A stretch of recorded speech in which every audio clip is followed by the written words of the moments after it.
ಮನೆಯ ಮಗಳಿವಳು ನಮ್ಮ ಪುಣ್ಯವತಿ. ಛೇ, ಪದ್ಮಿನಿಗೆ ಎಷ್ಟೊಂದು ಬೇಜವಾಬ್ದಾರಿನ. ಎಣ್ಣೆ ಮೇಲೆ ಕಾಲಿಟ್ಟು ಬಿದ್ದರೆ ಏನಾಗುತ್ತೆ ಅನ್ನೊಂದು ಪ್ರಜ್ಞೆ ಬೇಡವಾ ಅವಳಿಗೆ? ಅವಳು ಇಷ್ಟು ಸೂಕ್ಷ್ಮನೂ ಇಲ್ಲ ಅಂತ ನಾನು ಅನ್ಕೊಂಡಿರಲಿಲ್ಲ. ಇಲ್ಲ ಅಮ್ಮಾಜಿ, ಅಕ್ಕ ಎಣ್ಣೆನ ಚೆಲ್ಲಿಲ್ಲ. ನೋಡು ಪೂರ್ವಿ, ನಾನೇನು ನಿಮ್ಮ ಅಕ್ಕ ಬೇಕು ಅಂತ ಚೆಲ್ಲಿದ್ಲು ಅಂತ ಹೇಳ್ತಿಲ್ಲ. ಚೆಲ್ಲೋದನ್ನ ಒರೆಸ್ದೆ ಹಾಗೆ ಬಿಟ್ಲು. ಅವಳು ಬೇಜವಾಬ್ದಾರಿಯಿಂದ ನಮ್ಮ ನಂದನ್ ಕಾಲ್ ಜಾರಿ ಬಿದ್ದ. ಅಕ್ಕ ಅಷ್ಟು ಬೇಜವಾಬ್ದಾರಿ ಅಲ್ವೇ ಅಲ್ಲ. ಅಷ್ಟಕ್ಕೂ ಅಕ್ಕ ಸ್ಟೂಲ್ ಹಾಕೊಂಡು ಮೇಲ್ಗಡೆ ಏನೋ ಡಬ್ಬ ಹುಡುಕ್ತಿದ್ಲಲ್ವಾ? ಅವಾಗಲೇ ತಾನೆ ನಂದನ್ ಅವರು ನೀರು ಕುಡಿಯೋಕ್ಕೆ ಅಂತ ಅಡುಗೆ ಮನೆಗೆ ಹೋಗಿದ್ದು. ಆಮೇಲೆ ಎಣ್ಣೆ ಕೂಡ ಅಡುಗೆ ಮನೆಯಿಂದ ಸ್ವಲ್ಪ ಹೊರಗಡೆನೆ ಚೆಲ್ಲಿತ್ತು. ಅಕ್ಕ ಇದ್ದಿದ್ದು ಒಳಗಡೆ. ಅಂದಮೇಲೆ ಈ ಕೆಲಸ ಬೇರೆ ಯಾರೋ ಮಾಡಿರ್ತಾರೆ. ಬೇರೆ ಯಾರು ಅಂದರೆ ಯಾರು? ನೀನಾ?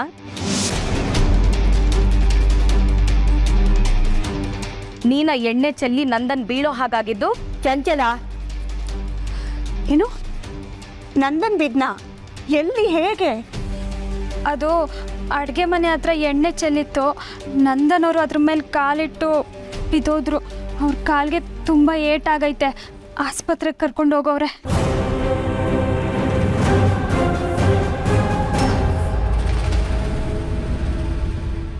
ಅತ್ತೆ, ನನಗೊಂದು ಪ್ಲ್ಯಾನ್ ಹೊಳಿದಿದೆ. ನೀವು ನನ್ನ ಸಪೋರ್ಟ್ಗಿರಿ. ಮಿಕ್ಕಿರೋದನ್ನು ನಾನು ನೋಡ್ಕೋತೀನಿ. ಆದರೆ ನಂದನ್ಗೆ ಸ್ವಲ್ಪ ಅಪಾಯ ಆಗುತ್ತೆ.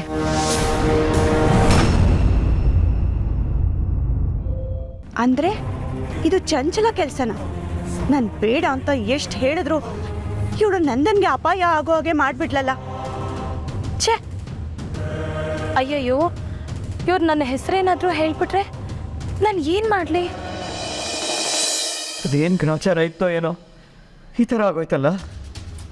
ಅಪ್ಪ, ಎಲ್ಲದಕ್ಕೂ ಗ್ರಹಚಾರನ ನೆಪ ಮಾಡೋಕ್ಕಾಗಲ್ಲ. ಕೆಲವೊಂದು ತಪ್ಪನ್ನ ಮನುಷ್ಯರು ಬೇಕು ಅಂತ ಮಾಡ್ತಾರೆ. ಹೇಳೋದು ಮಾತ್ರ ದೇವ್ರ ಹೆಸರನ್ನ. ಅಯ್ಯೋ ನಂದನ್ ಅವರೇ, ಏನು ನಿಮ್ಮ ಮಾತಿನ ಅರ್ಥ? ನಾನು ನೀವು ಬೀಳಲಿ ಅಂತ ಎಣ್ಣೆ ಚೆಲ್ಲಿದ್ದೀನಿ ಅಂತನಾ? ಖಂಡಿತ ಇಲ್ಲ ನಂದನ್ ಅವರೇ. ನನ್ನ ಮೇಲೆ ಇಂಥ ಆರೋಪ ಹೊರಿಸ್ಬೇಡಿ. ನನಗೆ ಯಾರು ಎಣ್ಣೆ ಚೆಲ್ಲಿದ್ದಾರೆ ಅಂತ ಖಂಡಿತ ಗೊತ್ತಿಲ್ಲ. ಅಯ್ಯೋ, ನೀನು ಯಾಕಮ್ಮ ಹಾಗನ್ಕೋತೀಯ? ನಂದನ್ ಹಾಗೇನೋ ಹೇಳಿಲ್ವಲ್ಲ. ಪದ್ಮಿನಿ, ಅಳಬೇಡಮ್ಮ. ನಂದನ್ನು ನೋವಲ್ಲಿದ್ದಾನೆ, ಅದಕ್ಕೆ ಏನೇನೋ ಮಾತಾಡ್ತಾ ಇದ್ದಾನೆ. ನೀನು ಇದನ್ನೆಲ್ಲ ಕಿವಿಗೆ ಹಾಕೋಬೇಡ. ಅಪ್ಪ ಬಿಡಿ, ನನಗೆ ನೋವೆಲ್ಲ ಏನು ಹೊಸ್ತಾ? ನೋವು ಅನುಭವಿಸಿ ಅಭ್ಯಾಸ ಇದೆ ನನಗೆ.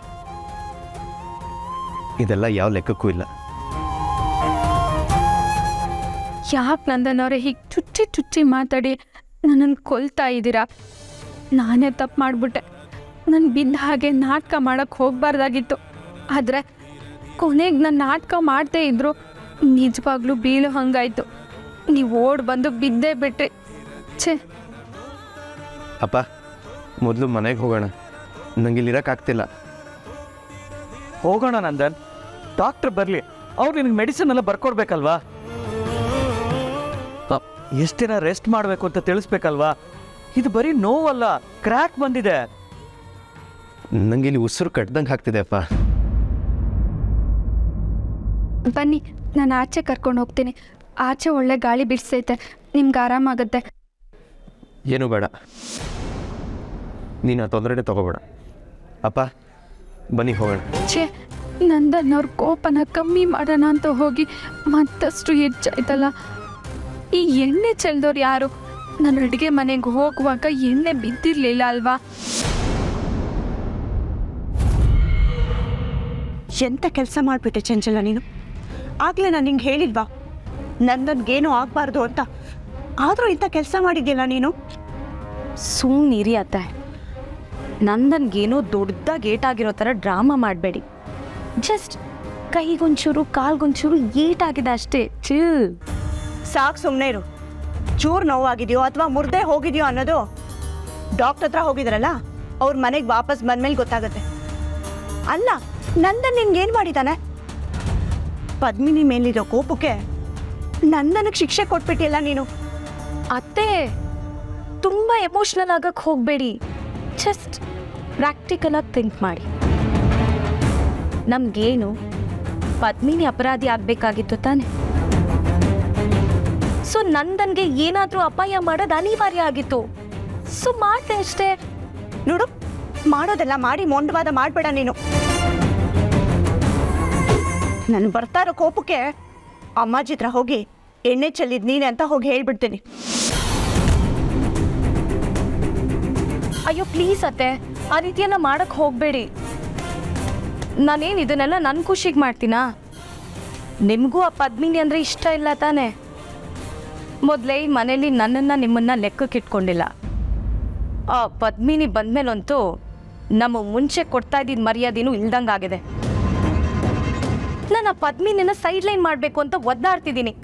ನೀವು ನೋಡಿದ್ರೆ ಇದನ್ನೆಲ್ಲ ಅಮ್ಮಾಜಿಗೆ ಹೇಳ್ತೀನಿ ಅಂತ ಹೇಳ್ತಿದ್ದೀರಲ್ಲ. ನೀನು ಮಾಡಿರೋ ಕೆಲಸನೇ ಅಂತದ್ ಕಡೆ.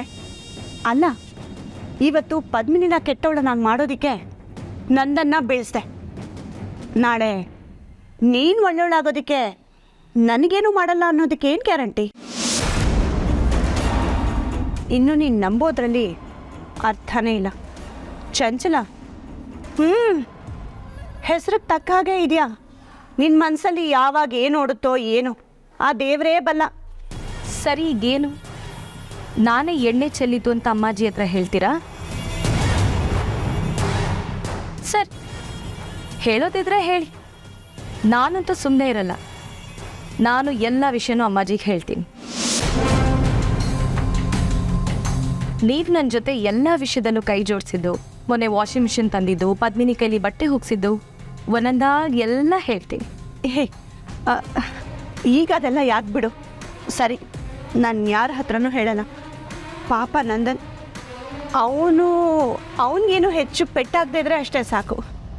ದ್ಯಾಟ್ಸ್ ಲೈಕ್ ಮೈ ಗುಡ್ ಅತ್ತೆ. ನಮ್ಗೆ ಇನ್ನೊಂದು ಹೆಲ್ಪ್ ಮಾಡ್ತೀರಾ? ನಂದನ್ ಮನೆಗೆ ಬಂದಮೇಲೆ ಮತ್ತೆ ಯಾರು ಎಣ್ಣೆ ಚೆಲ್ಲಿದ್ದು ಅನ್ನೋದ್ರ ಬಗ್ಗೆ ಡಿಸ್ಕಷನ್ ಆಗುತ್ತೆ. ಅವಾಗ ನೀವು ನನ್ನ ಜೊತೆ ಸೇರಿಕೊಂಡು ಪದ್ಮಿನಿನೇ ಚೆಲ್ಲಿದ್ದು ಅಂತ ಹೇಳಿದ್ರೆ ಆಯಿತು. ನೋಡಿ, ಇನ್ನೊಂದು ವಾರ ನೀವು ಓಡಾಡೋ ಹಾಗಿಲ್ಲ, ಕಂಪ್ಲೀಟ್ ರೆಸ್ಟು. ಇನ್ನೊಂದು ವಾರ ಆದಮೇಲೆ ಬೇಕಾದ್ರೆ ಯಾರನ್ನ ಸಹಾಯ ತೊಗೊಂಡು ಓಡಾಡೋದಕ್ಕೆ ಪ್ರಾರಂಭ ಮಾಡ್ಬೋದು. ಕೈಯೂ ಅದೇ ಥರನೇ. ಇನ್ನೊಂದು ವಾರ ಆರಾಮ್ ಪೋಚ್ ಹಾಕೊಂಡಿರಿ. ಇನ್ನೊಂದು ವಾರ ಆದಮೇಲೆ ಬನ್ನಿ, ಎಕ್ಸ್ರೇ ಮಾಡೋಣ. ಸರಿ ಡಾಕ್ಟರ್, ಕೆಲವು ಕ್ಯಾಲ್ಸಿಯಂ ಟ್ಯಾಬ್ಲೆಟ್ಸ್ನ ಬರ್ಕೊಟ್ಟಿದ್ದೀನಿ, ಅದು ಮಿಸ್ ಮಾಡ್ದಂಗೆ ತೊಗೊಳ್ಳಿ. ತುಂಬ ಪೇಯ್ನ್ ಆದರೆ ಕ್ರೀಮ್ ಬರ್ಕೊಟ್ಟಿದ್ದೀನಿ, ಹಚ್ಕೊಳ್ಳಿ. ಕೈಗಾಗಲಿ ಕಾಲ್ಗಾಗಲಿ ಮಸಾಜ್ ಮಾಡ್ಕೊಳಕ್ಕೆ ಹೋಗಬೇಡಿ. Okay okay doctor. ಓಕೆ, ಅಲ್ಲಿ ಯಾಕಿದ್ರಾ? ಬನ್ನಿ. ನೀವೇ ತಾನೇ ಅವ್ರ ಹೆಂಡತಿ?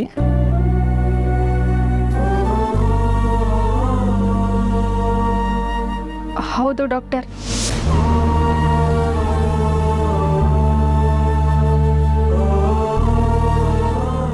ನೀವು ಅವ್ರ ಜೊತೆಲೇ ಇದ್ದು ಒಂದು ವಾರ ಕೇರ್ಫುಲ್ಲಾಗಿ ನೋಡ್ಕೊಳ್ಳೋ ಜವಾಬ್ದಾರಿ ನಿಮ್ಮದು. ಓಕೆ,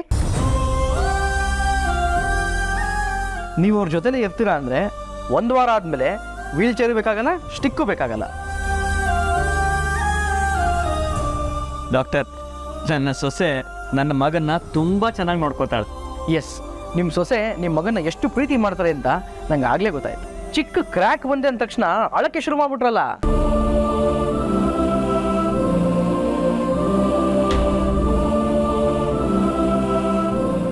ನಾವೀಗ ಹೊರಡ್ಬೋದಲ್ವ doctor? Sure. Thank you. Thank you. ಬಾಯ್.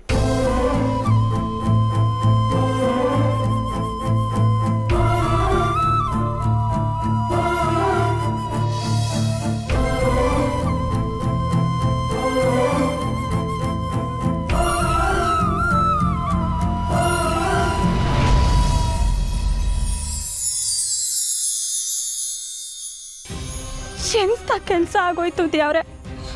ಅಕ್ಕ ಮತ್ತು ನಂದನವರು ಹತ್ರ ಆಗಬೇಕು, ಅವರಿಬ್ಬರ ಮಧ್ಯೆ ಇತ್ತು ಕೋಪ ತಾಪ ಎಲ್ಲ ಹೊಂಟೋಗ್ಬೇಕು ಅಂತ ಅಕ್ಕನಿಗೆ ಐಡಿಯಾ ಕೊಟ್ಟವಳೆ ನಾನು. ನನ್ನ ಉದ್ದೇಶ ಅವರಿಬ್ಬರನ್ನ ಒಂದು ಮಾಡೋದಾಗಿತ್ತು.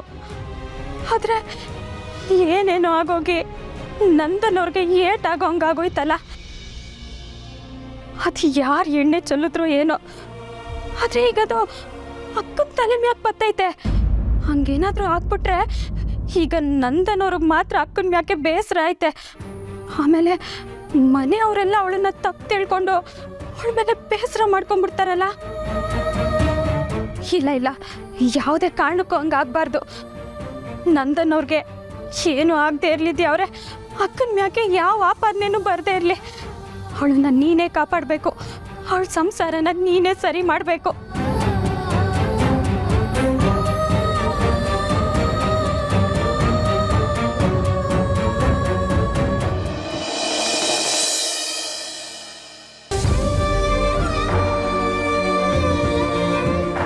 ಹೇಗಿದೆಯಾ ನಂದ? ಆರಾಮಾಗಿದ್ದೀನಿ ಅಜ್ಜಿ. ನೀನು ಯಾಕೆ ಇಷ್ಟು ಟೆನ್ಷನ್ ಆಗಿದೆಯಾ? ನರೇಂದ್ರ ನಿನ್ನ ಹೆಸರಲ್ಲಿ ಪೂಜೆ ಮಾಡ್ತಿದ್ದಾನೆ, ನೀನು ಹುಷಾರಾಗ್ತೀಯಾ, ಸರಿನಾ? ಅಜ್ಜಿ, ನಾನು ಈಗಲೂ ಹುಷಾರಾಗೇ ಇದ್ದೀನಿ. ಕಾಲು ಅಷ್ಟು ನೋವಿಲ್ಲ ಈಗ. ನೀನು ಟೆನ್ಷನ್ ಮಾಡ್ಕೋಬೇಡ, ಸರಿನಾ? ಮಾತ್ರೆ ಎಲ್ಲ ಕೊಟ್ಟೇನಪ್ಪ? ಈಗ ತಾನೇ ಬ್ರಷ್ ಮಾಡ್ದೆ ಅಮ್ಮಾಜಿ. ಪದ್ಮಿನಿ, ತಿಂಡಿ ರೆಡಿ ಇದ್ರೆ ತಂದ್ಕೊಡಮ್ಮ. ನೀನೇ ಆಮೇಲೆ ತಿನ್ನಿಸಿ ಮಾತ್ರೆ ಕೊಡಬೇಕು, ಓಕೆನಾ? ನಂದನ್, ತಣ್ಣೀರಾದರೂ ತಣಿಸ್ಕುಡಿಬೇಕು ಅಂತ ಹೇಳ್ತಾರೆ. ಅಂದರೆ ಪ್ರತಿ ಹೆಜ್ಜೆ ಇಡೋವಾಗಲೂ ಎಚ್ಚರಿಕೆಯಿಂದ ಹೆಜ್ಜೆ ಇಡಬೇಕು ಅಂತ. ನೀನು ಯಾಕೆ ಅವಸರಪಟ್ಟೆ? ನಿಧಾನಕ್ಕೆ ನಡೆದಾಡೋದಲ್ವಾ ಕಂದ? ಎಣ್ಣೆ ಚೆಲ್ಲಿತ್ತಲ್ಲ ಅಜ್ಜಿ, ಜಾರೇ ಬಿಟ್ಟೆ.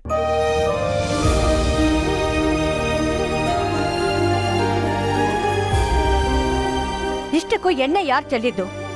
ನಿನ್ನೆಯಿಂದ ನನಗೆ ಈ ಪ್ರಶ್ನೆಗೆ ಉತ್ತರನೇ ಸಿಗ್ತಾ ಇಲ್ಲ.